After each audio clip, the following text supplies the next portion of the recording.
Cherokee and one of just 2 women to hold the title for consecutive years. She served as a youth ambassador and now serves as a mentor to current tribal youth. She has been the tribe's Cherokee National Youth Choir Director since 2003. She also has served on the Miss Cherokee Committee for at least the last 15 years. Please welcome Mary Kay Henderson.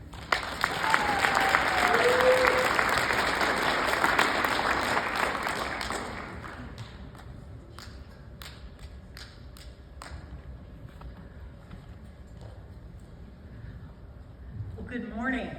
This is a great day. It is a great day. They told me to keep it under an hour, so thought I better sit. Thank you, Felicia. Brianna, thank you. I always love to hear you sing. Brianna was in our youth choir and was always just one of my favorites. And you were. You really were. And I still have a great picture I should have put up here of you one night when you put on an excessive amount of makeup. But that'll come out another time. Well, I just wanted to tell you 2 little things. Wilma P. Mankiller was quite an inspiration and a friend to me. We laughed every time we got together. And all of I have 2 pictures of she and I in my office right now. And she's got her head leaning back, laughing, and I'm trying to keep it together. And the men on each side of us are very stoic. Both were former principal chiefs. I'm not going to say names. I have a funny story to tell you. One night, I was walking through, I had been shopping in Woodland Hills Mall in Tulsa. Charlie, do you remember this? And I was with a friend of mine who is not Cherokee and not Native at all. And we started walking out the Dillards downstairs to get to our car. And it was the men's department. And there wasn't a soul around. And all of a sudden, I heard, Mary Kay. And I thought, am I hearing things? Walked 2 or 3 more steps. I heard kind of a giggle. Then I heard, Mary Kay. I said, Beth, did you hear that? And she goes, I did. I thought you were crazy the first time, but I heard it. Someone's saying your name, but I don't see anybody. Mary Kay. You could hear it again in just this laughter. I turned around. Wilma and Charlie jump up out of a clothes rack.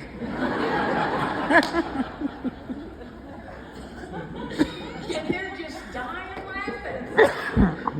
And my friend, when we got in the car, she hadn't said 2 words. And we got in the car and she said, who was that? And I said, that's Wilma Mankiller. She's the principal chief of our tribe. And she goes, you've got to be kidding me. So those are the stories I think of with Wilma. That's just my favorite. I could tell many more. I have just agreed with every speaker today. I have found something. Felicia, you took several of the things I was going to say, but I want to tell you about just an incident in the last month. I had ordered 2 Barbies as soon as they came out, waiting on them to come in.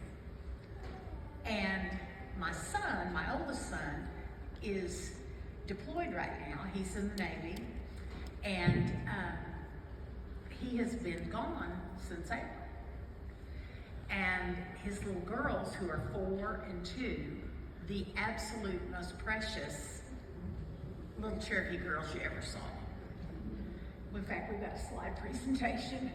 No, I'm just kidding. But anyway, I had bought them for Thea and Evie. They're 2 and 4. And Thea especially is very, very cognizant of being Cherokee. In fact, I think she told the chief the other day when she met him, he said it was a pretty dress she had on or something, and she had on a little tear dress, and she said, he goes, well, what is that dress or something? And she said, well, I wear it because I'm Cherokee. Like, duh. I don't know where she gets that attitude, but she's the one who, they live in Virginia, you all, and she wore it on the first day of pre-K. She wears it all the time. She wore it to the beach. She loves to wear a Cherokee dress. She's comfortable in it, or a ribbon skirt. So anyway, the day came and the box came. While they were here, they came to spend Thanksgiving with us. And the box came and Thea says, Cece, you have a box. And I said, yeah. And she said, is it for me? I said, it might be. And I thought, it really might be. Wouldn't that be wonderful if they came in while they were here? And so I said, as soon as Evie wakes up from her nap, we'll open the box. So we opened the box. And they tore into those boxes like a pack of wolves. They were pulling, ripping, all this stuff. And in my mind, I kept hearing, you really need to keep that up somewhere nice. You need to keep that up nice somewhere. Because that's how I grew up with my mom. We had things that we put up for nice that we never ever used. I mean, literally never. Yeah.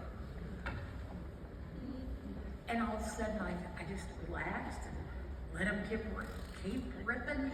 And they got the dolls out and they were playing and they were putting them in a tractor and driving them around, and one was brushing her hair.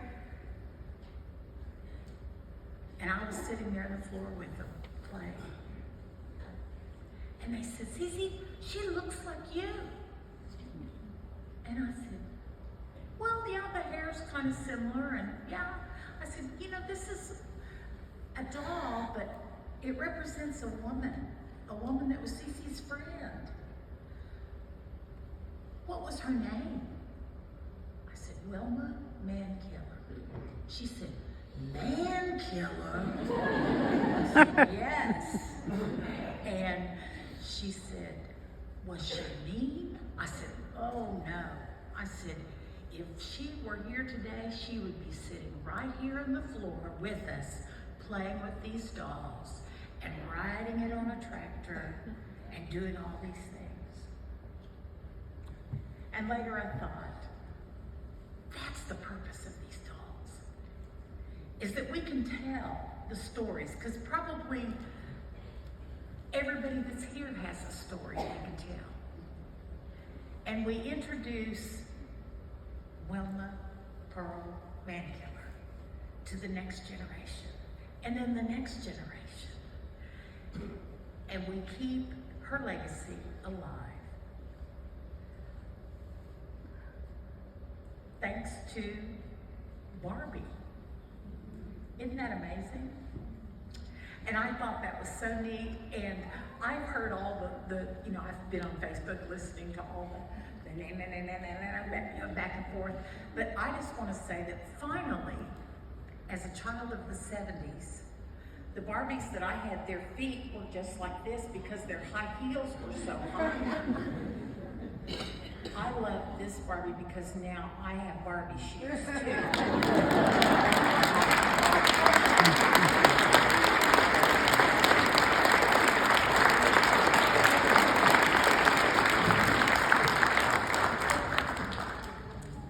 Wado, Mary Kay, thank you so much. Very well said, as always, and with great humor.